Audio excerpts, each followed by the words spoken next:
In today's episode, we discuss how faith is a foundation for happiness, the renaissance of men, battling with the ego, how to be a better man, and finding many of life's balances. Really hope you'll enjoy today's episode. If you could hop on and leave us a review on your podcast platform of choice, or give us a share on social media, it really helps us to spread the word. Thanks, and I hope you enjoy the show. Today's show is brought to you by Icepod, finally an affordable, portable, and effective way to get the benefits of cold water immersion in the comfort of your own home. I opted for the Pro Bundle, which includes the Icepod, a water circulating pump, a special insulated lid, and a thermometer to check the temp of your water. Even in Georgia, the Icepod keeps my water between 60 and 70 degrees, and when I load it up with the 36-pack of water bottles that I use and refreeze after each session, I can easily get it around 50 degrees for the perfect cold water immersion experience.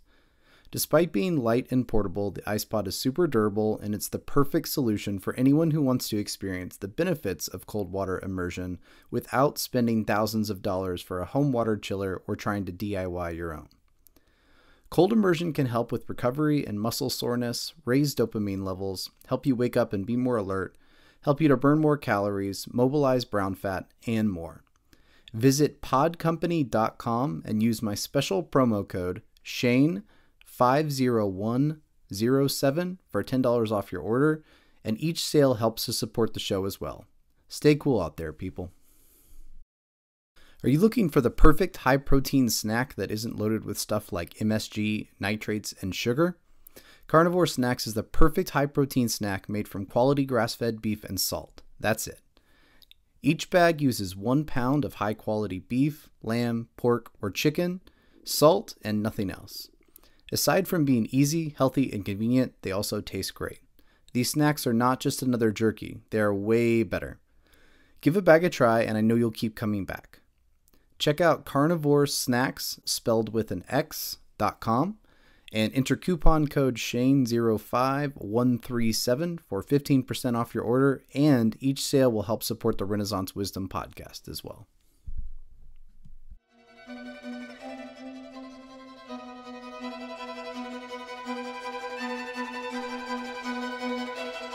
Welcome to the Renaissance Wisdom podcast, where ancient and modern wisdom come together to create a better way of living.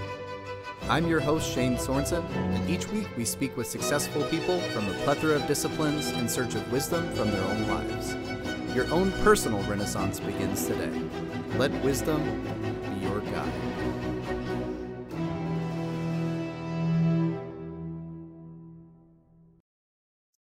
Hey everybody, welcome to the Renaissance Wisdom podcast. I'm your host, Shane Sorensen. I'm here with today's guest, Will Spencer. Welcome to the show. Hey Shane, thanks for having me. No problem. Looking forward to today's conversation. Why don't you just start out by introducing yourself and giving us a little bit about your background? Sure. I'm the host of the Renaissance of Men podcast, which is documenting the 40-year rebirth of masculinity that I've been exploring and trying to understand. And so the podcast highlights some of the men and women who are leading that effort towards what I call a great reconciliation of the sexes. I have a documentary film project I've been working on about that. I also do men's mentorship and online men's groups as well. And you can find out information about all of that at renofmen.com/links. Awesome. So why don't you tell us a little bit about specifically, about your podcast, like how you got started in that, and also your documentary, if you want to kind of trail that in there too. Yeah, so I got exposed to what we might call the men's movement in 2013 when I attended the New Warrior Training Adventure put on by the Mankind Project, which was a weekend men's initiation that was based on the writings of Robert Bly, specifically the book Iron John. And so that was when I discovered that there were all these different men of all different backgrounds suffering from the same sets of problems, trying to discover what it means to be a man, and very powerfully connecting with each other and building bonds of brotherhood that I had not seen anywhere else really in the world before. And so I continued doing that work for a few years until I discovered the manosphere in 2018. And when I discovered the manosphere, I realized that not only are other guys like from the Mankind Project doing men's inner work, like psychological, emotional healing, there are also men out there working on personal finance and working on fitness and healing what we might call their outer lives. I was like, hang on a second, this whole thing is much bigger than I realized. And so then I started reading the books and going back in time and realized that there was 40 years of men writing about reclaiming, rediscovering, restoring masculinity in different ways. And so I started reading all the books and watching YouTube videos, and I discovered that it's actually this rebirthing process that is now culminating in a rediscovery of fatherhood, faith, and family, and also the Christian faith, especially. And so I started the podcast in 2020 because I wanted it to be a little bit like a gallery of thought leaders. Like, you can come on the podcast and I'll interview. We'll do extended interviews. In many cases, my longest episode was 5 hours long, where we take apart men's ideas, their backgrounds, their origin stories. For the idea being that listeners would find the kind of man that most resonates with them.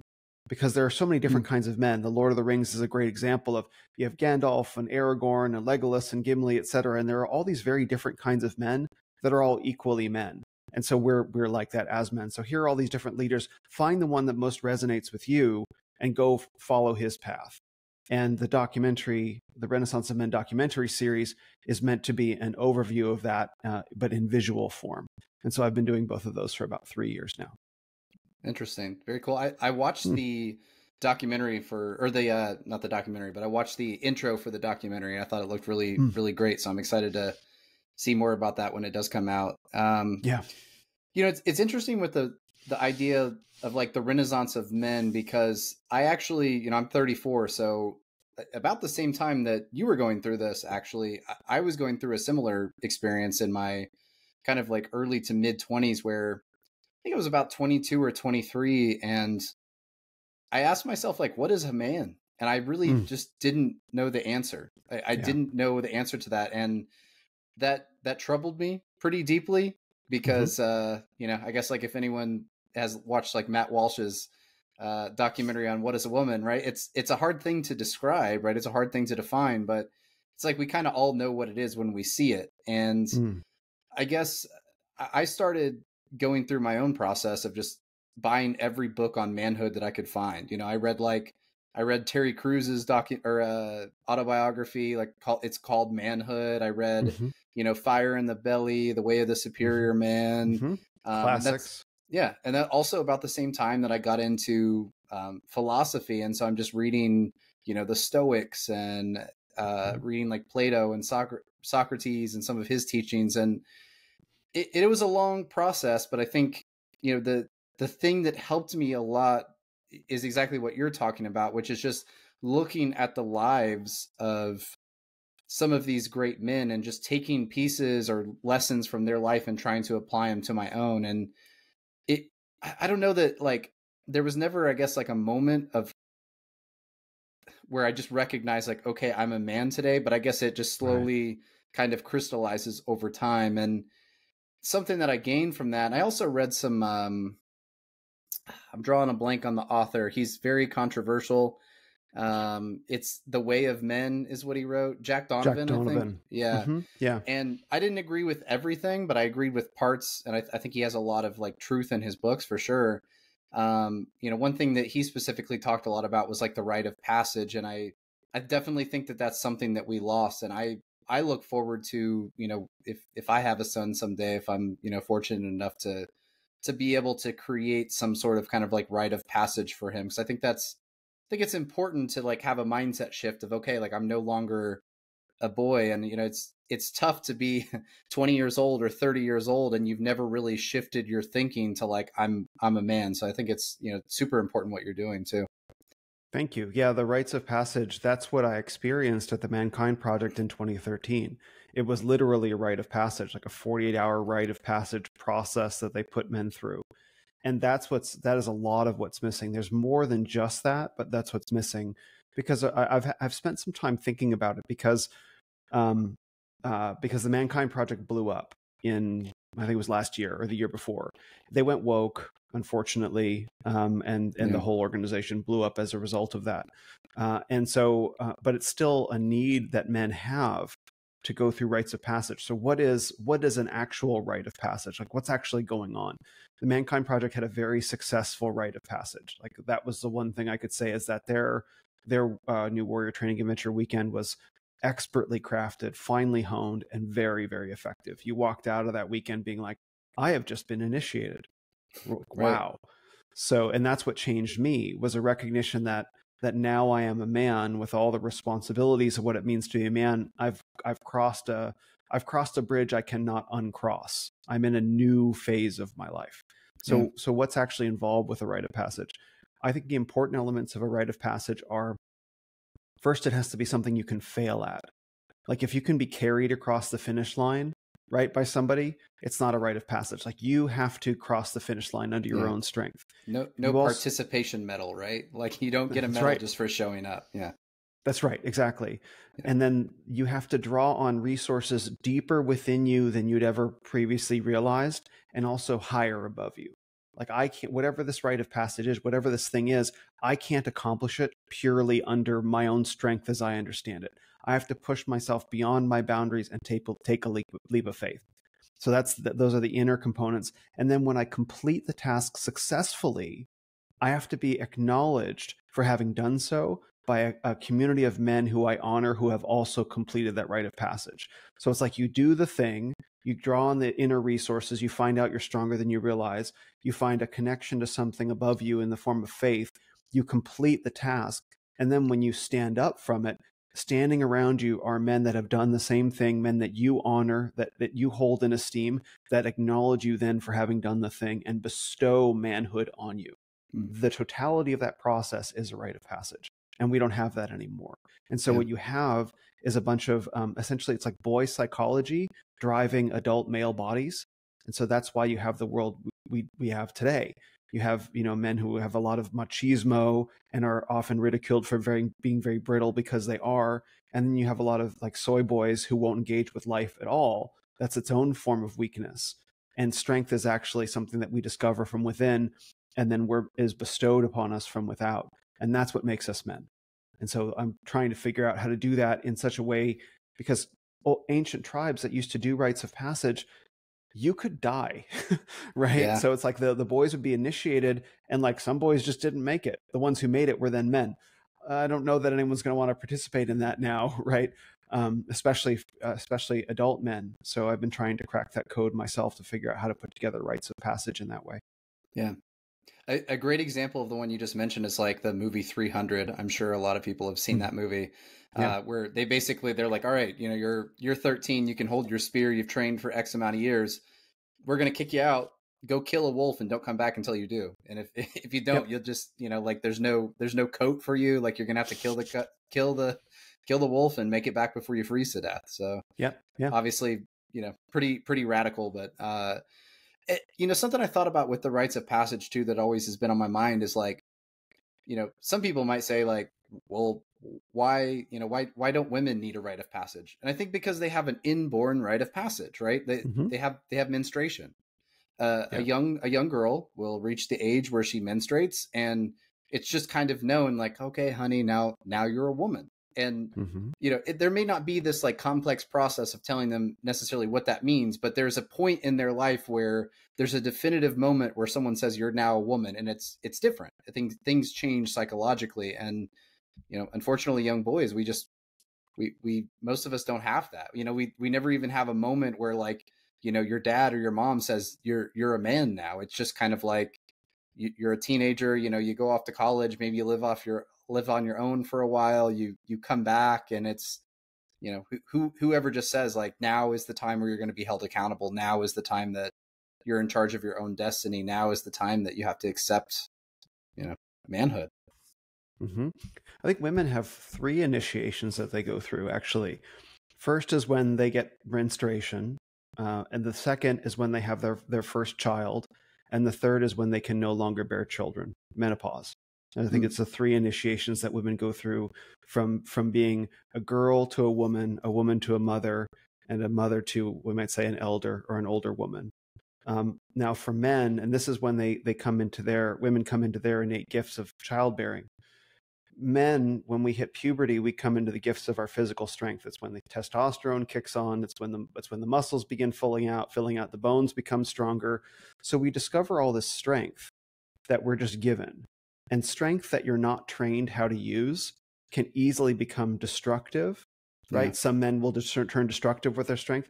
And some men, because they have a conscience, they will never discover their strength at all because they worry, if I pull the sword from the stone, will I become a tyrant? And some men really, I see that a lot in my work. It's like men resist discovering their own power because they're afraid of, if I actually draw the sword, what kind of man will I be? Now, those are the kind of men that can be trusted with strength, but they've never had a father guide them through learning how to use it, right? And so initiation for a man is initiation into the depth and the reality of his strength and the accountability of what community to use it in. And you need both. You need men to discover their strength, especially we might say more passive men. We'll say passive and active. So more passive men need to discover their strength. They don't have a problem with accountability. They're already so inwardly accountable. It's already switched on. They need to discover strength. But then you have other men that are more active. They've already discovered their strength, but they don't know accountability. Rites of passage put these two together and allow men to teach each other and learn from each other. That's why it's so important. Yeah, very, very well said. And like that actually kind of brings me to one of the questions that I had, which is, I think I want to say it's clear to see, but there's a lot of people who don't see it, unfortunately. But masculinity is so much under attack, right? And things like a lot of things that are positive, kind of like masculine traits, have been labeled as just, misogynistic, or have just been labeled as toxic masculinity. And as I'm sure you're well aware and talk about, right? Because you've studied it so much, and this is your life's work. There are manifestations of physical strength that can be toxic masculinity, but it's really there is a difference, right? Like someone going in and just like, oh, I'm tough, like, and putting on this facade a lot of times comes from a place of like deep fragility and insecurity, right? But at the same time, someone that is complete, someone that has that accountability, someone that has inner virtues that they sort of model their character on, the exhibitions of strength can be a very like healthy thing. You're tapping into a natural part of yourself. So I guess, why do you think in the modern age that masculinity is under such attack? Do you think that it is just because we are trying to progress, and in a way of doing that, we're just kind of trying to make everyone like blend together? Or do you think that it's maybe something a little bit more intentional and maybe nefarious, I guess? The attack on masculinity, there are so many different reasons why it's happening. I think the ultimate reason is to rip apart the family, to rip apart what we might call the nuclear family, the patriarchal family, with the husband as head of household, to atomize us from families into individuals. And then once you've ripped apart the family, once you've ripped apart the family unit, you can keep boys turn men into boys, right? And then you can elevate women so that women have to behave like men. Because if men step back, women will step forward, right? And so then you have this inverted structure where you actually have the woman in charge. And that leads to collectivization and chaos. And the chaos then has to be managed by an external source of authority, the state, right? That's what happens. So I think it's ultimately an attempt to subvert God's authority with the authority of man, the authority of the state, the authority of the system. I think that's ultimately the goal. And there have been lots of different things, techniques that have been used over the course of the past, I'll say 150 years, especially, to bring that about in different ways. And so I'm not sure if that answers your question, but I think it is ultimately to help bring about chaos.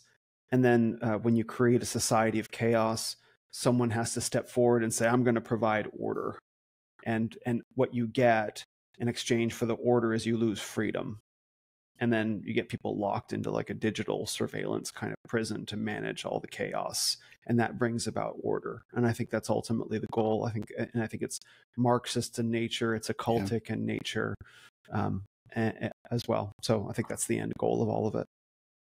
Yeah, I think I definitely was thinking a lot about, Karl Marx as you were speaking, right? And just like the destruction of the family, the destruction of God, and like making making the state into the god, that like now, you know, whenever there's a problem, right, we look to science, which is like the bastard child of the state at this point, right? Like no science is funded unless it is directly contributing to like the narrative that's already been, you know, pre-planned, it seems. And so I definitely see that, right? It's a breakdown of the family unit, a breakdown of people's deeper faith in anything, a breakdown in people's even fundamental like faith in themselves to reason and think, and just this deference to authority, to the central authority, whether it's, you know, one person or like our weird corporatist government that currently runs the United States, right?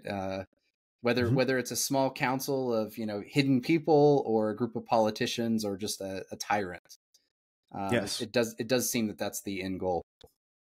Yeah, and behind the whole science, there's actually the religion of credentialism, and that's what you're actually looking at. It's like, oh, do you have a degree in that? Do you study that? Oh, well, are you an expert? Listen to the experts. It's a religious belief that experts are somehow holy and pure, cannot be corrupted, and their expertise makes them trustworthy.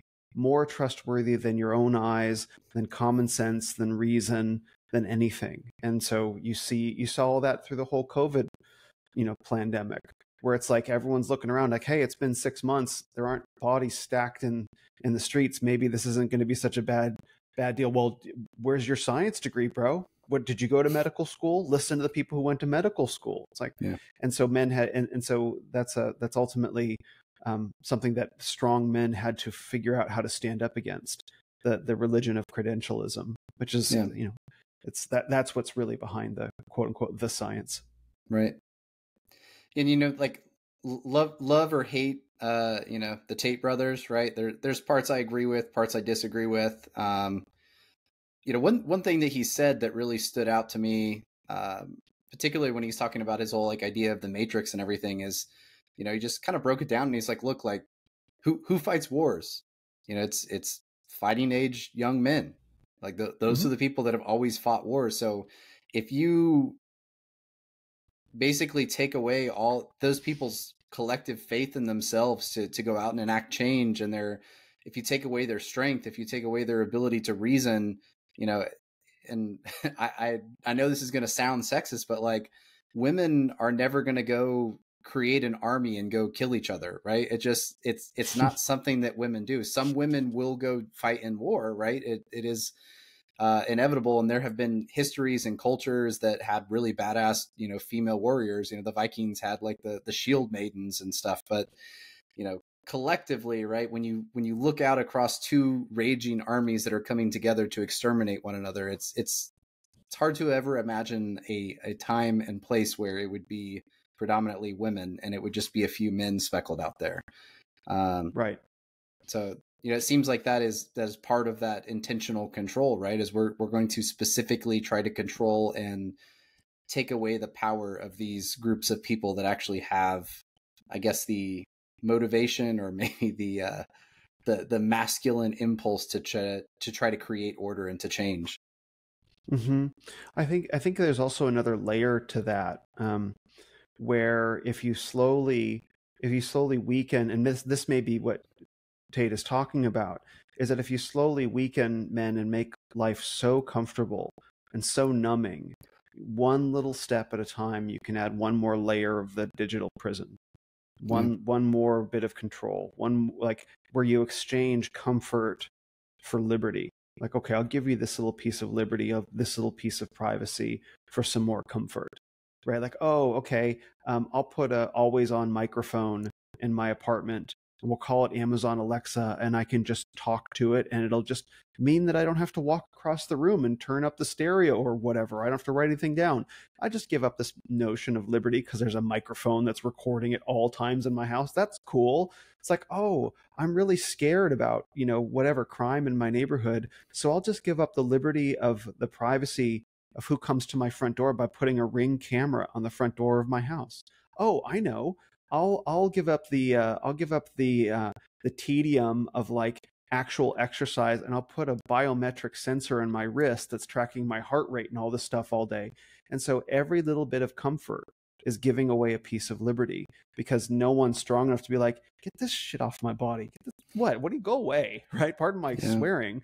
But I think that's an element of it, until sooner or later we have central bank digital currencies and all of that, because we've all lost as men the ability to provide a livelihood. We're all very much connected to a system and disconnected from the ability to produce value outside of what the system allots us. And so I think that there's a notion of being masculine men that wants to produce, that wants to create, that wants to conquer, and that wants to win, even if that doesn't mean going to war. It just means in our everyday lives. And as we get slowly numbed to the process of actually fighting and killing and eating in a metaphorical sense, we forget that aspect of ourselves, and then the weeds grow over us and we fall asleep. And I think that's a big part of it as well. Very well said.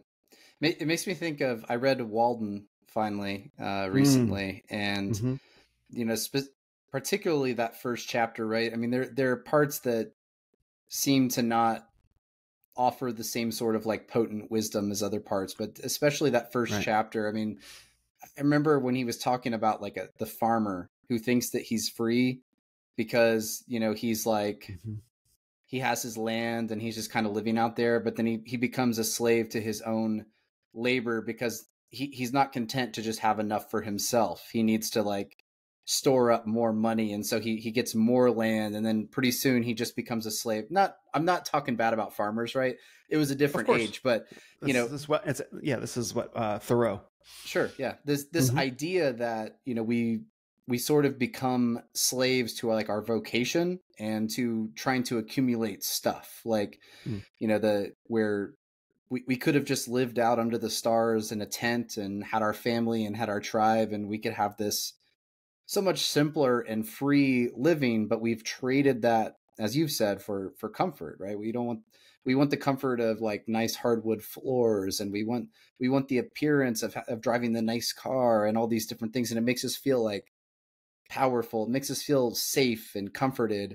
And there's something that we've traded in that kind of like noble savage that exists within us, right? I mean, I don't think there ever was such thing as a noble savage. I think that's a literary myth. The noble savage never actually existed. And I think that there's a lot of romantic appeal to Thoreau, but when you actually look into who he was at the time, he was not actually, if you look into the story behind the book, as romantic as it is, he wasn't actually living that way. It was a bit more fiction, right? Yeah. Yeah, he had someone coming to do his laundry, and he had all of it. He had all his money already provided for, and like he was a transcendentalist, and he was not a Christian man. The transcendentalist beliefs were ultimately a form of nature worship, I think, and Walt Whitman and Ralph Waldo Emerson were part of this as well as a unique. They were wonderful writers, but they were pushing back in many ways on the Christian spirit, which is to be fruitful and multiply. Now, we have to be careful, because we're fallen, sinful creatures, not to get into greed. And greed is a condition that we will always kind of, you know, fight against. And greed is wanting more than you've earned, and envy is wanting something. So there's envy and jealousy. You can be jealous of what someone has, but envy is when you're willing to destroy the thing so that they can't have it. You have to struggle against that as well. And so I think the notion of sinful greed is something that's better addressed with repentance and with faith than it is to, let's just throw off all material prosperity altogether, because God does want us to be fruitful. He does want us to multiply in a righteous way. But at the same time, our own conscience as men struggles against our own greed, which we experience. And so what do we do with that? Well, do we scale back our lives to nothing, to essentially ascetic poverty? That's one way of handling it. But I don't know if that's the most godly way, because if you can't support and grow a family and you can't take dominion, it's a different direction versus living in a godly way. So that would be my response, because I've also read Thoreau and I thought that was a wonderful book and very especially the beginning of it.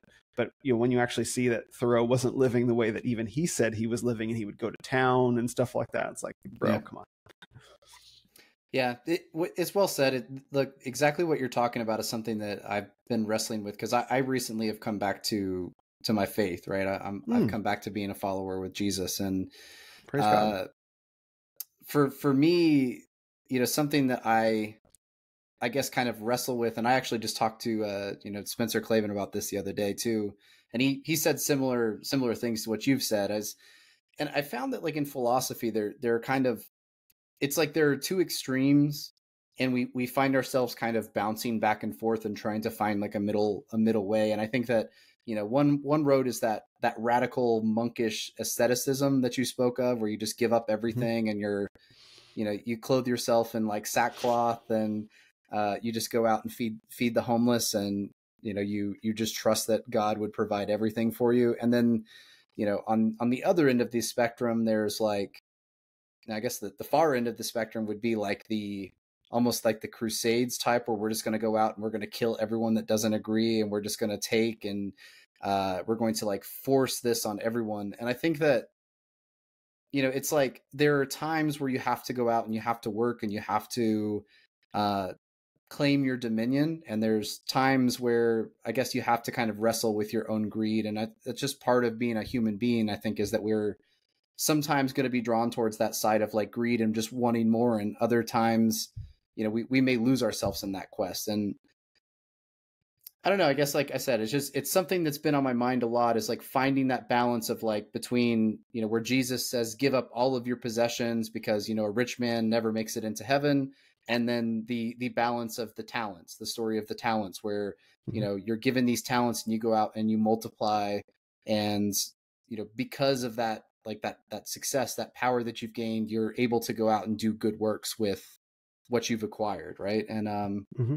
makes me think of the Stoics, where they talk about the preferred indifference, right? If wealth is something that for someone that has no wisdom could be very detrimental, because they get gambling habits, they start going out and hiring prostitutes, they buy a bunch of things that like they buy the fast car and they're driving 1,000 miles an hour and kill themselves.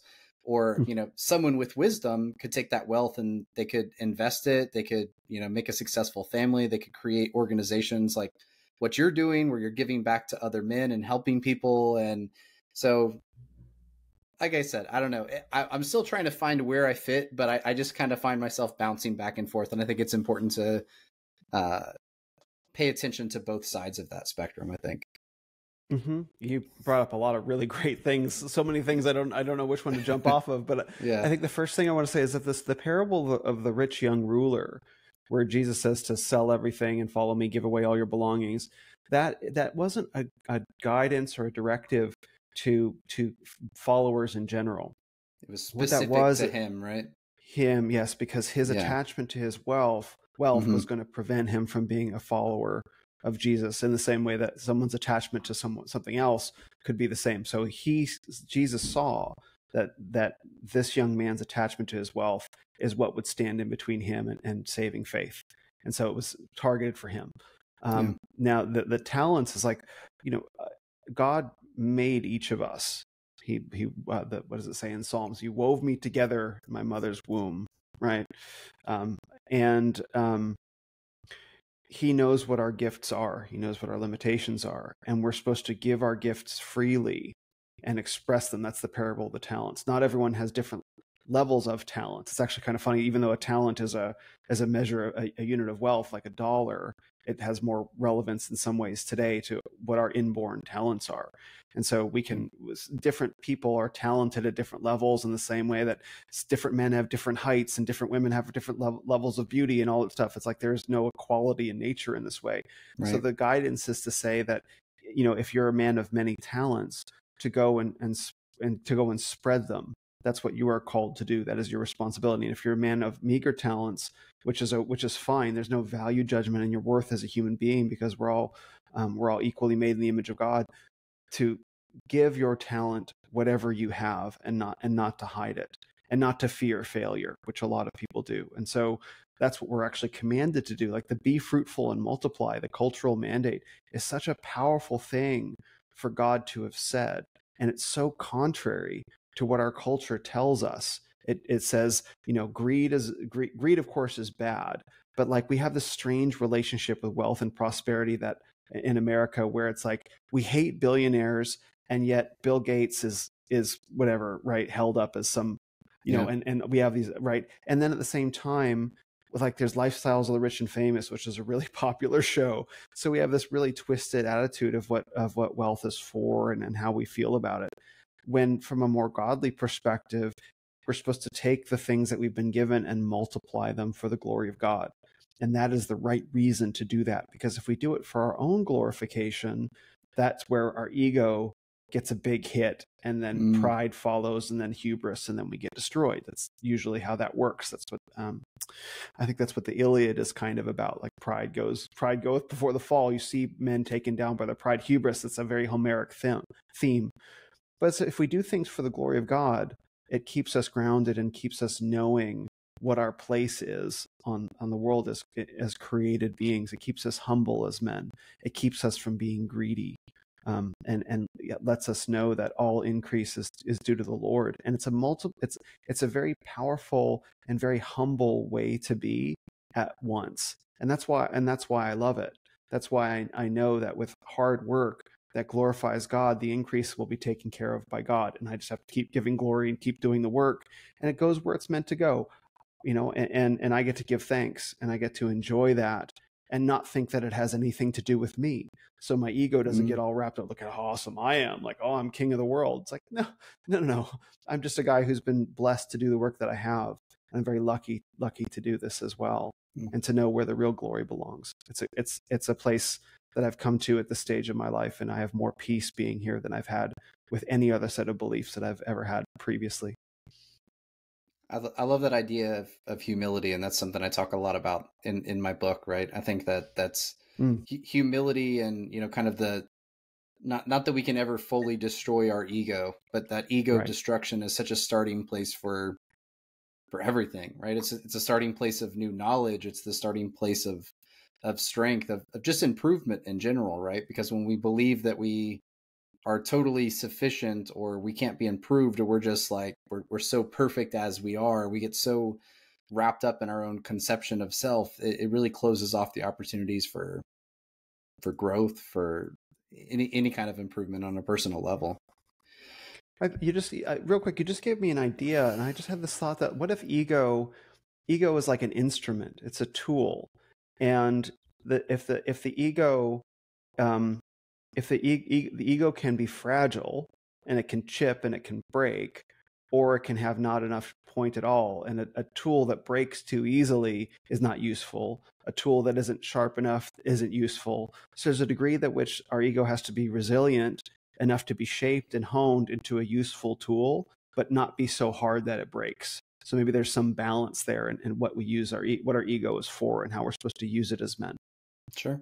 That makes a lot of sense. I mean, like I said, every time I try to find something that doesn't apply, it always does. It always makes me think of that idea of just that middle path, right? There's the two extremes, where someone's just a total egomaniac, and someone has absolutely no self-confidence and doesn't believe in themselves or their own abilities. And, it's hard because I think many times to find truth, you have to hold two completely opposite and conflicting ideas in your mind at the same time, and you just try to you try to kind of like make sure that you're not bouncing too far in one direction or the other, because it is easy to get, especially as men, right? Like, it's easy to get wrapped up in your ego when you start having success, or when you go out to do something that seems damn near impossible, and you go out and you do it and you achieve it. It's very easy to get like caught up in your own hype. You're like, I did that.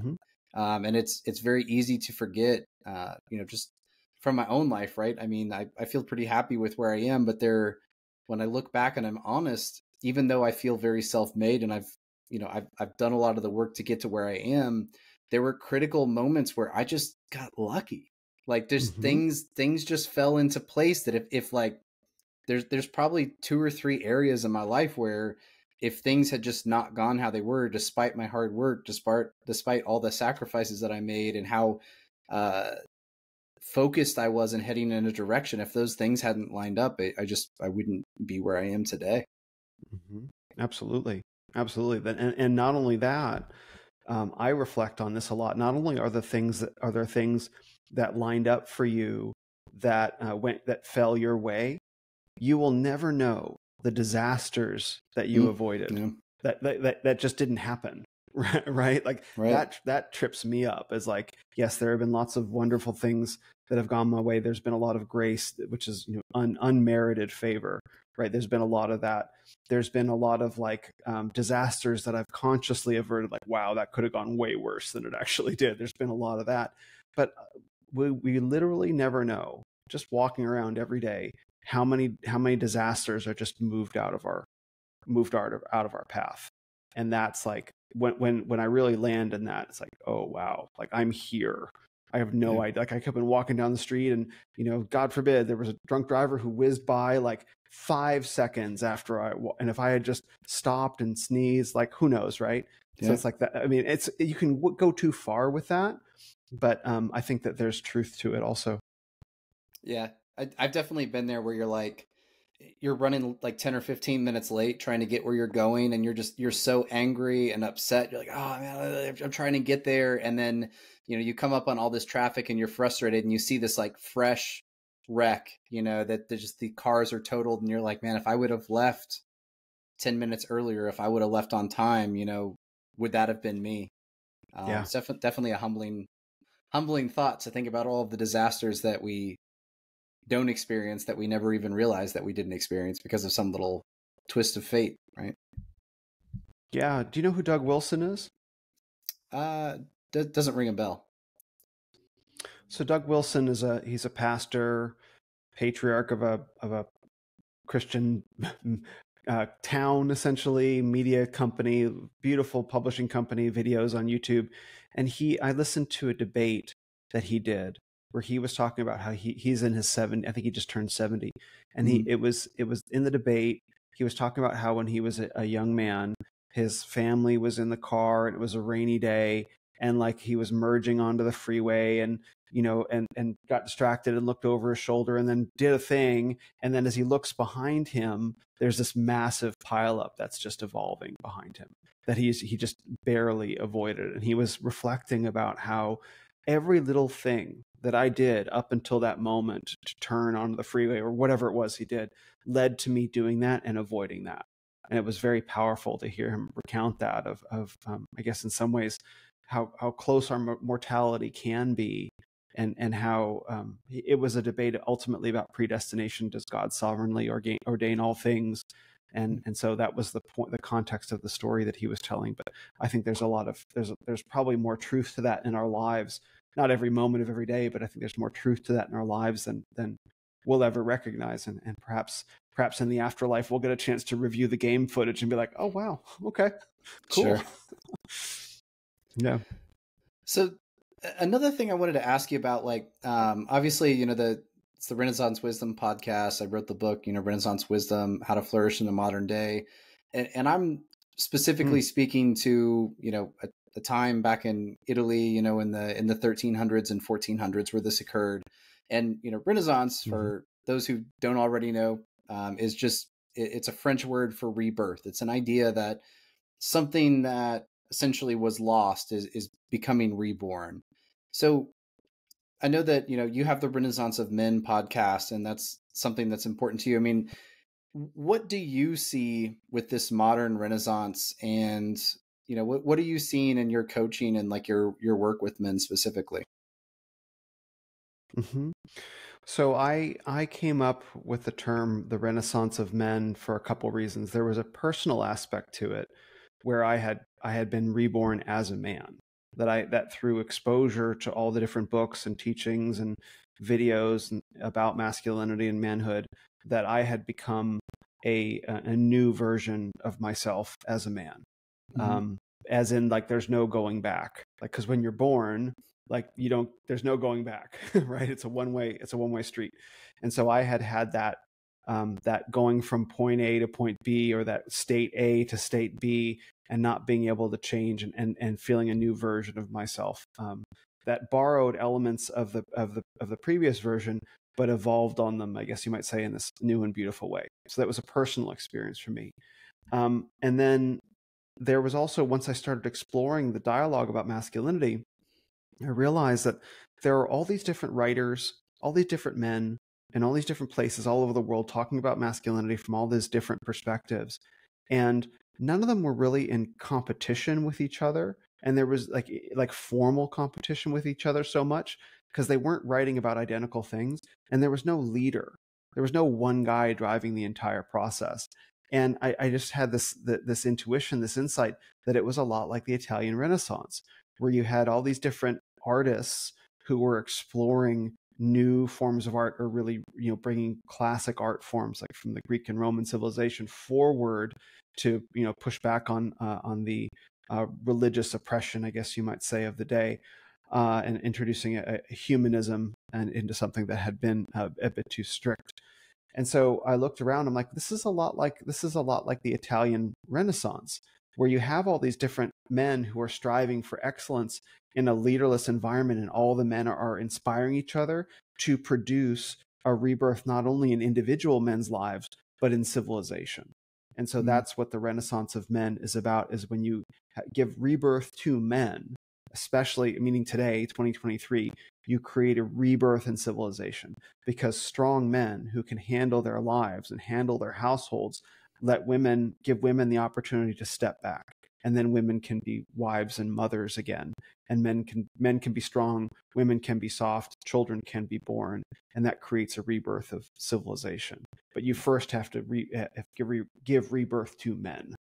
And so that's where I came up. But because I had been through that process, that was where I put those two pieces together. Yeah. I love that. And something that you touched on, which I really, really emphasize heavily, is, that Renaissance, even though it's this collective like experience, it happens on an individual level. And that's what makes it so powerful, right? Is it's not this like mass movement of all these people who get together and they're like, okay, we're gonna do this thing. It's a bunch of individuals. Who's in charge? Yeah, it's a bunch of individuals that look within themselves. They start identifying, parts of themselves or wisdom that's been lost, and they say, I want to rebirth this in my own life, and they bring it forward. And something I talk about a lot is the Greek city-state, where there's this idea that strong individuals make the city and the state stronger, right? They didn't want to oppress individuals. They didn't want everyone to be uniform and alike and exactly the same. They, one person's a blacksmith, one person is a farmer, one person is a politician, one person is, makes clothes, and all these different people come together and they form this very robust society of people who are very good at what they do. And it seems that that's, the collectivism of our day obviously is very different than the collectivism of the Italian Renaissance. However, it does have similarities in the sense that I think it is a form of collectivism. It wants everyone to sort of like get into line and just be the same. Yes. Individuality in it. It's strange in that this collectivism celebrates quote unquote individuals, but why do all the individuals look the same? Why do they all have the blue hair and the fatigues and all that? Like, oh, I'm an individual.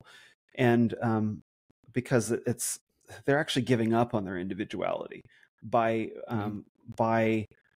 let's see if I can put this into words. They're giving up on their individuality by giving into their worst impulses. So like they're giving into what they call authentic self-expression, right? If I just express myself authentically, which is the deepest level of my being or whatever, and I just do what I want, then that's my individuality. Well, I don't think that's true. I don't think individuality can't be honed without discipline and sacrifice. It's not like we're just not naturally all a special and unique snowflake, right? We're fallen and sinful human beings. This is the clash of worldviews that's going on. And because we're fallen and sinful human beings, we need to discipline our authentic, it is authentic, our sinful nature, and become something useful and productive that contributes to society. And so you have this clash of worldviews where you have people like, I'm an individual, look at how authentic I'm being by just absolutely dissolving in like video games and food and porn and, you know, whatever, blue hair, all that stuff. It's like they're surrendering to their impulses, versus the other impulse, which is to say, no, I'm going to take these worst impulses and we'll say, suppress them, or I'm going to discipline them, and I'm going to bring forth the things about me that are actually unique, but that are uncultivated. And I'm going to bring them forward. And that is my real individuality. And as a man, that's how I identify myself in community. This is how we mutually support each other. This is going from dependence to independence to interdependence. And that is a process that takes time and effort and discipline and sacrifice and pain and the saying no to our worst impulses. That is real individuality. It isn't granted, particularly as men, it's honed. And so so this word individual, like I'm an individual, I'm authentic, I think it's been polluted with this bad idea of like, just because I'm saying and doing whatever I want, I'm an individual. I don't think that's true. I like the phrase most useful mammal. To become a useful mammal takes effort, and then you discover your real individuality. Yeah, and it's not just about, you know, like discovering this like authentic self, which just means like you're going out there and you're living the most comfortable way possible. Many times the best path or the most beneficial path is not the easy path, right? Like most of the time, the thing that's actually better for you is harder to do. You know, it's like fitness is a great example of this, or eating right. You know, it's like many times, you know, for me, like I've been so wrapped up in my diet for so long that I don't really crave bad foods that often anymore, because I know what comes after. But you know, it's like the more hooked your body gets on junk food, the more it starts to crave those things. And it's, you know, it's much easier to get like the really greasy, like crappy quality burger and fries and a pizza and eat that because you feel good for a moment. It's much easier to do that than it is to, you know, make the decision to eat something that's going to be more beneficial for you. And same thing with exercise, right? I mean, it's how easy is it to just wake up and say, I'm not going to go to the gym today? It's so easy. There's so many things that like it's pretty easy. Times, yeah, you'd rather do than go put yourself through discomfort. But the reward for that is you becoming a little bit closer to that better self. And I think that that's like, you know, that's really being authentic. That's really trying to be your best you, is trying to make the best version of yourself. And you know, Jordan Peterson talks a lot about this, and I really like the way that he says it, which is like, you know, treat yourself the way that you would treat someone that you care about. And it's like, it's so simple, but it's like, if you saw someone destroying themselves with junk food and not going to the gym, and their mental health was a wreck, and, you know, this is someone that you're really close with and you care about, you would just tell them to get their shit together, right? And maybe, you know, maybe some people wouldn't, right? Because we're so afraid that holding someone accountable or telling them what's good for them is going to make them dislike us. But, you know, if we really see that someone is hurting themselves, we're going to try to stop them. And we have to do that for ourselves, because we can't necessarily, you know, unless you have a close group of, and I'm sure this is something that you know, recommend, is having like a close group of like men around you that'll hold you accountable. But if you don't have someone around you that's going to hold you accountable, then who's going to tell you if you're going down the wrong path? It really has to be something that you decide for yourself. Absolutely. It's interesting that Peterson quote, treat yourself like someone that you care about. And I think that there's some ambiguity in the word care, because men and women care for people differently. I won't say that there's intentional ambiguity in that, but he didn't seem in the moment to go to pains to disambiguate it, because for women, care is unconditional acceptance, right? That's what that means. That's mothers, women are particularly empathetic, and they're agreeable because it's really important for a mother to offer a young child, an infant, unconditional acceptance. It's not easy, but it's very important. And that's how a mother cares for an infant. And it's a completely valid form of care. But there's another form of care, which is how a father cares for a young child, which is to discipline and to say no.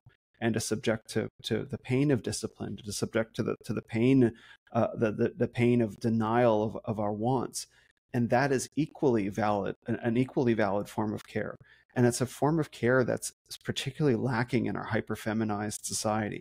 And so while he's right that we should treat ourselves like someone that we care about, we have to be very careful, no pun intended, about what kind of care we're showing ourselves. Because there are absolutely times where I need to offer myself like, okay, I have burned myself out in the past. You know, especially last year, I worked too hard and I couldn't let up the gas on myself. And it's like, okay. And my body let me know like, nope, just you're done for a little while you recover from that. And so I've learned since then how to care for myself in terms of like, okay, I actually do need to do something nice for myself and not work right now. Right. Like, okay, I've gone to the gym every day for the past 7 days and my body hurts. It's like, maybe I could take a day off or something like that. Or I don't have to go guerrilla style, you know, do a level 9 out of 10 workout 5 days in a row. Cause there's an impulse to do that. Like, okay, I can give myself a 5 today or a 3, or it's enough for me to go in the gym and just take it easy, just to go in there. But there's also the form of care where it's like, you know, I just want to take a break today. Like, no, I don't get to take a break today. And we have to learn both of those. But it's particularly, I think, particularly in our culture now, we offer a very feminine form of care, of unconditional self-acceptance. And I just want to be careful with that term so that men don't flip to the other side, which is like hard, unremitting discipline. As humans, we need both, like we need mothers and fathers. And I don't know that distinction gets made enough in the notion of self-care. It's very complicated. It's tough. And just real quick, our parents are supposed to teach this to us, between the balance of a healthy, loving mother and a healthy, loving father who themselves are in a healthy, loving relationship. They model for us, you know, unconditional self-acceptance and also discipline and effort out in the world. And so we're supposed to internalize that from our childhood. Most men don't get enough of either one or the other, and that leads to a lot of dysfunction in our society. Man, lots of really good distinctions and stuff there. I think, you know, we keep coming back to that balance, right? There has to be a balance. There's two conflicting sides, and you find yourself walking a tightrope in the middle. And yeah, I do think it's really important too, as you mentioned, you know, just coming up as a kid. You know, my dad, you know, it's complicated, but my dad wasn't around too much. And, you know, so I was raised up more so, you know, by my mom and, you know, like my aunt and my cousins. And it did, I think that was part of why I kind of never had that discovery. I had to do a little bit more work later on, was because I had a lot of that unconditional love. I had a lot of that. And I'm very fortunate and blessed that I did have that. But, you know, I think I could have done well to had a little bit more of that. And I was lucky because my stepdad did that for me a little bit. We butted heads a lot. And unfortunately, like he came into my life around the time where I was like a really just, you know, 13, 14-year-old, like cocksure young kid. And I just thought I knew everything. And we also just, we're different men. We're very different people. So a lot of times we just don't agree about certain things, but I am very lucky that I had him there, because I think he really tried to hold me accountable for things. And I think that I did pick up a lot of good lessons from him because of that. So definitely an important thing to emphasize. So one thing I did want to ask you, you know, one of the goals of this podcast is specifically to look at like actionable things or tips that people can kind of take from what you do or from your life and apply to their own life. So what would you say? I mean, and you can pick however many it is. I don't know if it's a top 2 or a top 3 or if it's just a basket, but what are the main ways, like if someone's listening to this today, you know, young man or a man's listening to this today, and they say, I want to be a better man, I want to start making myself better. What do you think some of the top ways for them to do that would be? There's so many. But I'll pull some from my life that I think have been most relevant. Sure. The first thing is chastity, meaning like no sex with anyone you're not married to. And the reason why that matters is because we live in a dating centric culture. and where men and women just kind of try each other on, see if they like each other. They get their hormones all mixed up, for a few months, and then they sober up from the dopamine and serotonin and oxytocin rush and like, oh, do I actually like this person? Do we have anything in common? And then they break up and it sucks for a number of months, and then they repeat the whole cycle again. And that cycle is extraordinarily taxing on the mind and the body and the heart and the spirit. And we've all done it. I've done it so many times. And there's nothing that will screw up a man's life path faster than a woman. Nothing at all.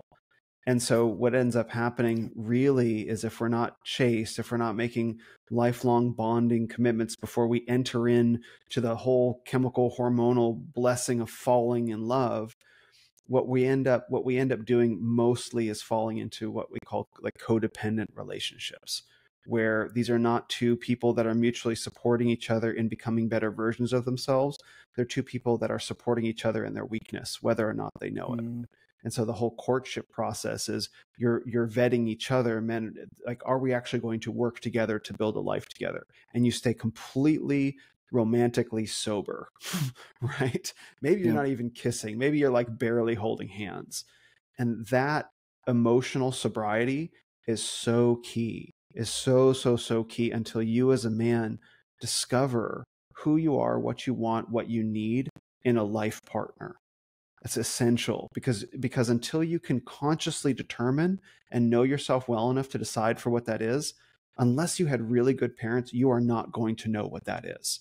And you're going to stumble into a number of different relationships. Look, I'm not saying this is something that I did, right? That I was very lucky, very blessed to get delivered from. So this is from experience, is to maintain romantic emotional sobriety until you know exactly what it is, to some degree, let's say, of what you're looking for in a partner. And then you make a commitment to that person, and you have everyone vet them and all that, so that you're making a smart decision.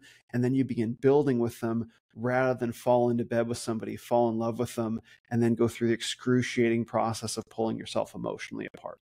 So that's one. So chastity is really, really important.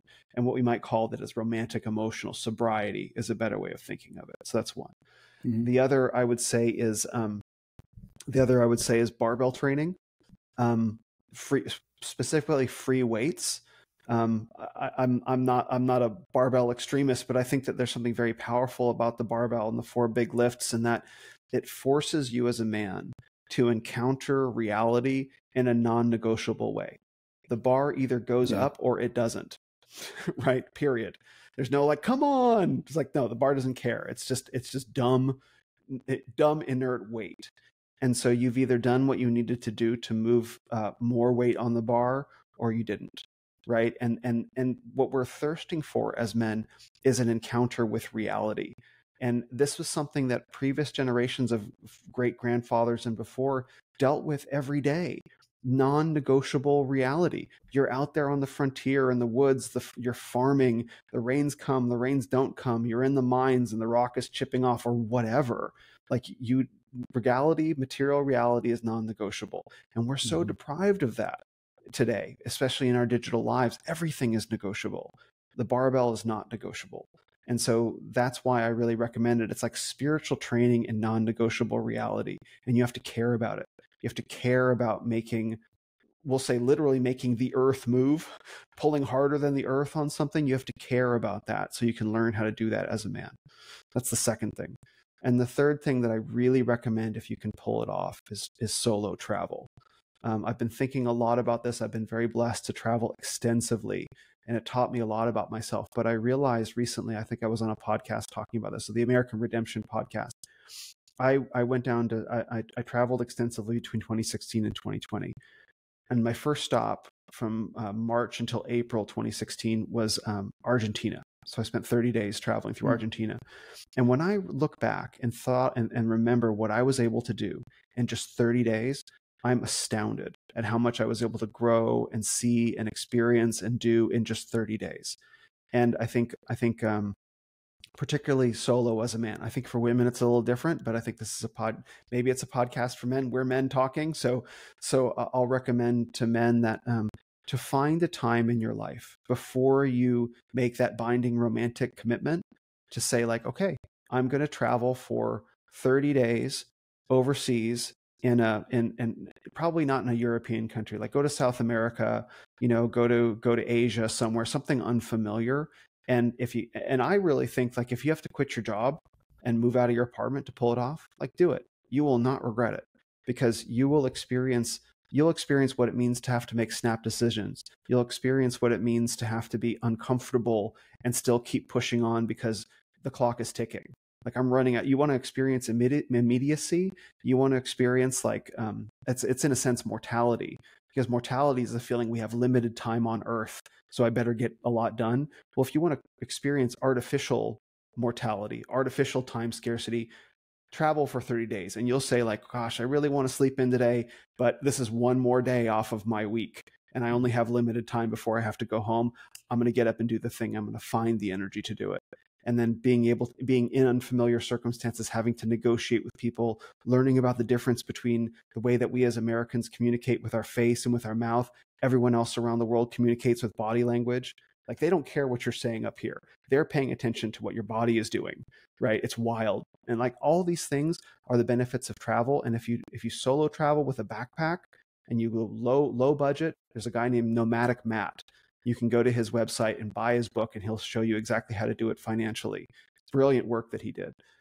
That will teach you more things than you can possibly learn at home. You can't do the same thing. Maybe you could hike the Appalachian Trail, the Pacific Coast Trail. I think there's something to that. But I think overseas travel can be very, very powerful, especially before you're locked into things like a mortgage and stuff, and a family and stuff. So I really recommend those things. So first is chastity, romantic emotional sobriety. Second is barbell training, and third is solo overseas travel. Those would be my three things. Awesome. Really, really good tips. And I guess not, a couple of them, not necessarily conventional tips either. I like that you're offering a little bit of a different perspective there too. Because it's very common that we kind of hear the same things over and over and over again. I think the ideas of, chastity and also the solo travel, I do see that offering a lot of benefit to someone, especially, in those kind of early formative years, like you said, before you start getting wrapped up into, more of like the serious relationships and mortgages and marriage and kids and your career job that you're kind of locked into as well. Yes. And I think all of these they're spiritual exercises of discipline. Mm-hmm. Right? Like, the spiritual exercise of discipline and emotional sobriety is like saying no to easy sexual access, which of course everyone, like, we're built to desire that. And then discipline of being able to lift more weight. And then the discipline of being time disciplined, of knowing that, like, I came here to do a job and to see and to do and to experience, and I'm going to be mindful with my time and money too. I think that these are all spiritual disciplines that can shape you as a man. And then you'll look back when you are settled with travel in particular. And if you're married, you'll look back and say, I saved this powerful aspect of myself, my sexuality, for my wife. It is a gift that I'm giving her. Right. And then I learned, and I went back and I had the adventure, because there's so many men that they get 30, 40, 50 or whatever. And they look back and say, I never had an adventure, and I really regret never going on the adventure. I regret never doing this bucket list thing. To give yourself the gift when you're an older man of not having regret is a wonderful, wonderful thing. Yes. Yeah, that's so important. I was having a conversation with a little bit of a younger guy the other day on the podcast, and he was telling me that he's basically, he's a musician and he's going to move out to Los Angeles and like make a go of being a professional drummer. And I'm like, do it, man. Like, cool. Like, absolutely. I did a cross country move when I was in my 20s and came down here to Atlanta, Georgia to do Brazilian jiu-jitsu full time. And, though I kind of shifted my perspectives over time, I am so happy that I did it, because I don't have that regret. I don't have that thing in my soul where I look back on my life and I'm like, I wish I would have done this. Wish I would have pursued my passions. I think it is very important, right, at a young age, before you get tied into things, because the more time goes on, it's not necessarily that you're just like older. It's just that you're more tied into your life. You're a little bit more tied down. Mm-hmm. But I would say if you as a man are feeling called to go, do that, like, don't screw around and do it. Like, if you're going down to be a drummer, play the drums, right? Yeah, Because sure. there's lots of ways to fall off the music path for sure. Yeah. Couple quick questions I want to run through. I ask all my guests these. First one I wanted to ask you about is just, daily habits. If you have any personal habits that you'd like to run through. Like personal habits. Let's see. Yeah. Some of the ones that are most important to me is I structure my weeks so that I'm doing certain tasks on certain days. So my podcast production is a good example where it's like I have to record it, I have to edit it, I have to mix it, post it, etc. When I started out doing, because it's like a lot goes into it. Like it's not just doing the interview. It's like there's all the technical production and the posting on the back plus graphic design and stuff. So I remember early on, I would try to do it all over the course of like 2 days. And I just drove myself nuts because I was doing so many different things trying to get the thing done. So when I started structuring my week, like I do this on Monday and this on Tuesday, so I have my particular process, that was a huge, huge innovation for me. Okay. That's one of them. Another thing that I really like to do is I have blocking apps on my phone and on my laptop that block social media sites until set times in the day. So I wake up in the morning and I use Opal on my phone and Freedom on my desktop, so that I wake up and there's no like social media notifications. Like I have to actively like wait 60 seconds before I can even turn off the block. And I find that really helps remove any impulse I might have to dive into a screen right away. And so I really I do that. Bible reading is a big part of my day. Getting up in the morning now and going out and getting direct sunlight on my face, that makes a huge difference. That has made a huge difference for my sleep as well. So, but in general, like I'm not naturally a person who follows like rigid daily structures. I don't do well in that. I tend to be a little bit more free flowing, but if I hit my main points during the day, I think that makes a big difference. And I've changed my diet as well. So now I'm essentially carnivore now. Same. Yeah, exactly. Yeah. Well, I switched to, I went keto because it kept my energy levels even during the day, not because I'm some sort of fanatic. I'm like, oh, cool. No crash in the afternoon. But then I cut out dairy and all my nasal congestion went away. So it's like, okay, so meat and eggs and avocado is basically where I'm at right now. So those would be my daily disciplines, I guess you'd say. Yeah. It's interesting. I started doing carnivore about 6 months ago, and I was doing like, just meat, eggs, dairy, fruit. I spoke to Anthony Chaffee. He came onto the show. He basically encouraged me to just go ahead and cut out the fruit. Mm-hmm. Felt really, really good for about a month. And then I just started feeling really terrible at jiu-jitsu. And I started adding fruit back in over the last, 3-4 weeks, and I'm feeling great again. So for me, where it's at is like meat, dairy, eggs, fruit, avocados. But it's just different for everyone, right? You have to just eat certain things and see how you feel, because not everyone tolerates stuff the same. Correct. Yeah. And for me, like I do fruit as well, but it has to be in the evenings, because even I've become so sensitive to any amount of carbs now that like even if I have like blueberries or strawberries are a really great fruit that are very bulky for a low amount of carbs. But even if I have those for breakfast, I'll feel it in the afternoon, which is annoying, but whatever. Yeah.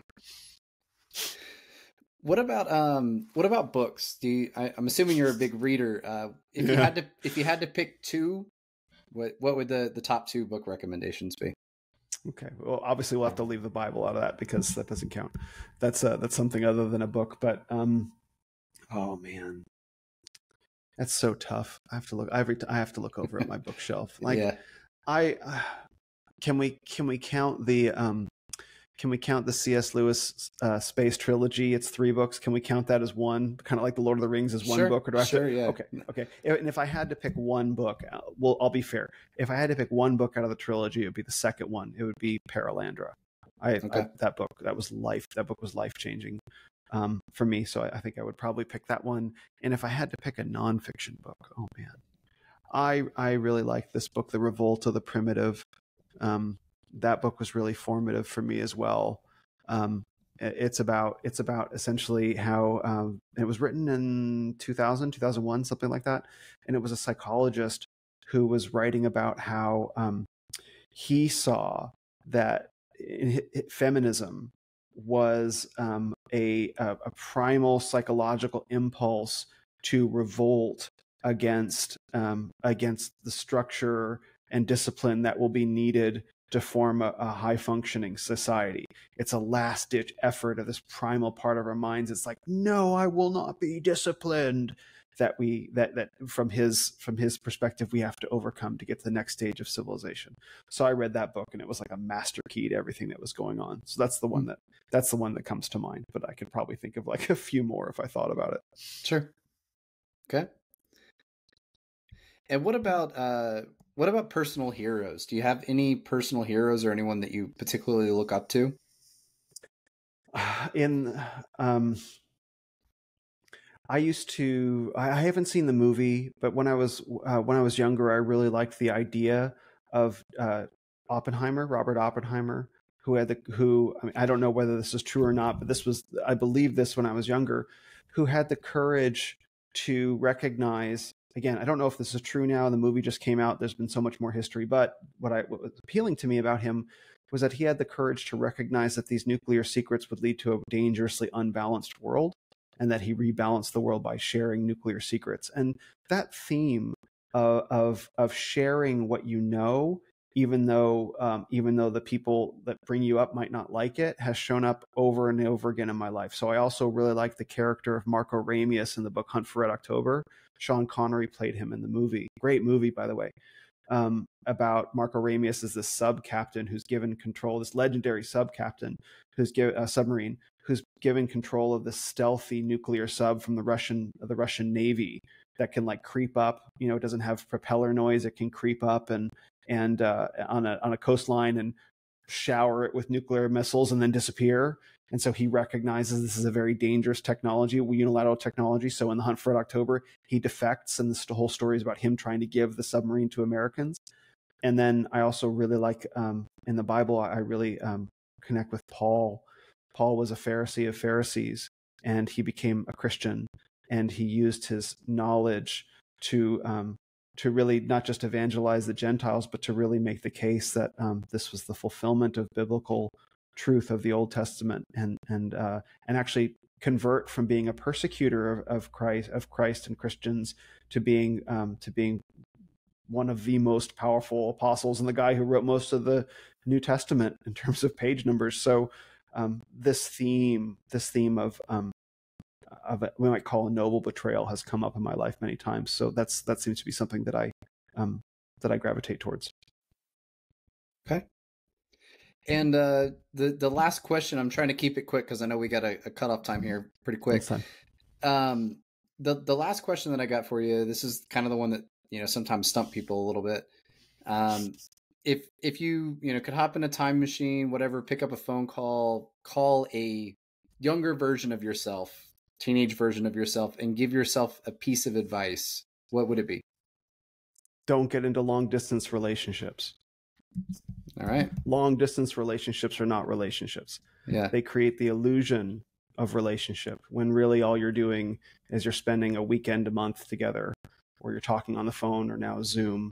It creates the illusion of female companionship, but it's not real female companionship, and it'll never force you to be as good a man as fighting for a real relationship in your real life will be. So no long distance relationships is what I would say instantly without hesitation. Yeah, it was good. That was just quick. All right. I'm hard to stump. Yeah, that's a good answer. All right. So if anybody, listening to the show, watching the show today wanted to reach out and get a hold of you, find out more about you or your work, what's the best way for someone to reach out to you? Or look, if you want to, if you want to get in touch with all the different content I produce, whether it be from my podcast or my documentary, you can go to renofmen.com/links. If you have any questions about anything I've said and you want to connect with me directly, you can email me at info@renofmen.com. And you can find me on social media, basically every platform, Twitter, Instagram, YouTube, @RenofMen. And that's RENOFMEN, like Renaissance of Men, but shorter, Ren of Men. So any one of those three methods will be great. And if you're curious about my men's mentorship, you can go to renofmen.com/mentorship, or my men's group, The Council, renofmen.com/council. Awesome. Well, thank you so much for coming on and speaking with me today. Really, really enjoyed, getting to know you and getting to know a little bit more about some of your philosophy and mindset. So thanks again for coming on. Thanks for having me. This has been great. Thanks.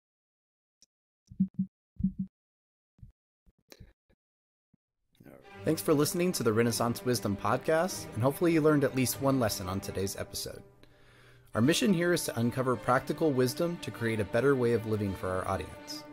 If you enjoyed this episode, please help us by leaving the show a review on your podcast platform of choice and by giving it a share on social media. This really helps us to grow our audience and to continue to add more episodes. If you are interested in learning more, please check out our website at renaissance-wisdom.com or check out the book that started it all, Renaissance Wisdom, How to Flourish in the Modern Day, now on Amazon. Thank you again, and may wisdom be your guide.